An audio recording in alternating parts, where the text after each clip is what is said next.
नमस्कार दोस्तों, स्वागत है आपका हमारे चैनल पर, जहां कहानियों के माध्यम से हम आपको इतिहास, धर्म और जीवन की गहराइयों से जोड़ते हैं। आज की कहानी है महाभारत के उस क्षण की, जब कुरुक्षेत्र के मैदान में युद्ध का ऐलान हुआ। यह सिर्फ एक युद्ध की कहानी नहीं है, बल्कि उन भावनाओं और संघर्षों की गाथा है जो धर्म और अधर्म के बीच की खाई को दिखाती है।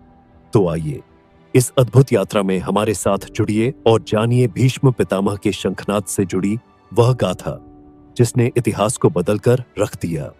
कुरुक्षेत्र के मैदान का दृश्य सुबह का समय था।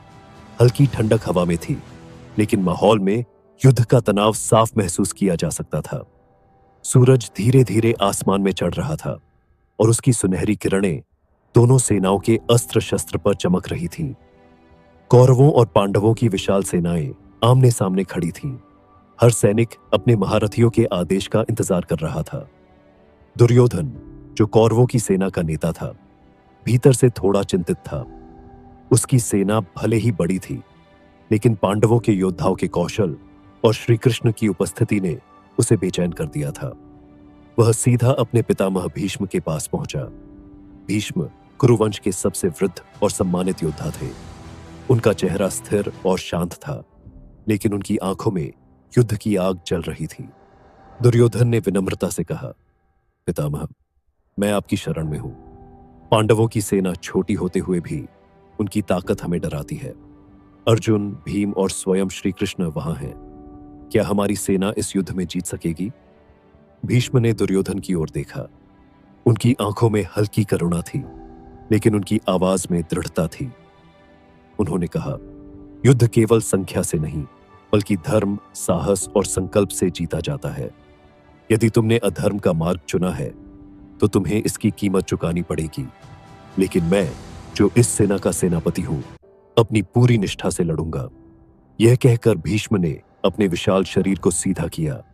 उन्होंने अपने हाथ में रखा शंख उठाया।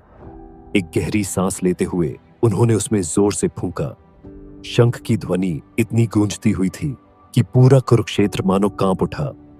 कौरवों की सेना के हर सैनिक तक यह आवाज पहुंची। जो थोड़े डरे हुए थे, उनके भीतर भी यह ध्वनि सुनकर जोश भर गया। लेकिन पांडवों की ओर से भी शंख बजने लगे। सबसे पहले श्री कृष्ण ने अपना पांचजन्य शंख बजाया, जिसकी ध्वनि दिव्य और शांतिमय थी। इसके बाद अर्जुन और भीम ने भी अपने शंखों से कुरुक्षेत्र को गुंजायमान कर दिया। युद्ध का आगाज हो चुका था। दोनों सेनाओं में भयंकर टकराव हुआ। तीरों की बारिश होने लगी, भाले लहराने लगे और तलवारें आसमान में चमकने लगी। कौरवों की सेना ने पूरी ताकत से युद्ध किया, लेकिन पांडवों की कुशल रणनीति और साहस ने उन्हें पीछे धकेलना शुरू कर दिया।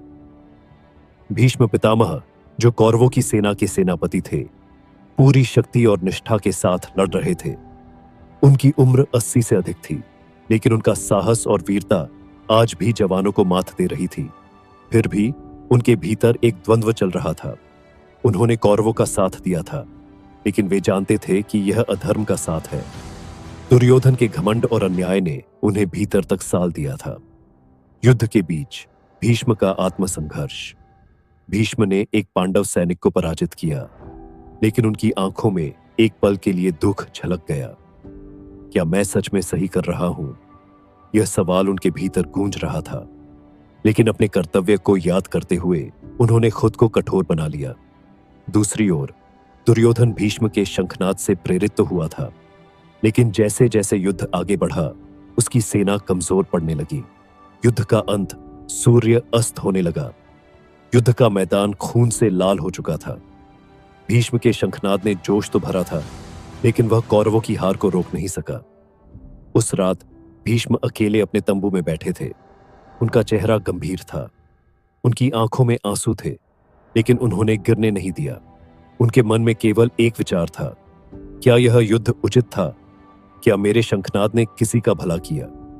तो दोस्तों, यह थी भीष्म पितामह और उनके शंखनाद की कहानी। यह कहानी हमें सिखाती है कि शक्ति, वीरता और कर्तव्य का सही प्रयोग ही किसी भी युद्ध को सार्थक बनाता है। अगर आपको यह कहानी पसंद आई हो, तो हमारे चैनल को सब्सक्राइब करना और इस वीडियो को लाइक और शेयर करना न भूलें। मिलते हैं अगली बार एक और प्रेरक और ज्ञानवर्धक कहानी के साथ। तब तक के लिए ध्यान रखें, धर्म, सत्य और न्याय के मार्ग पर चलना ही सच्चा कर्तव्य है। जय हिंद।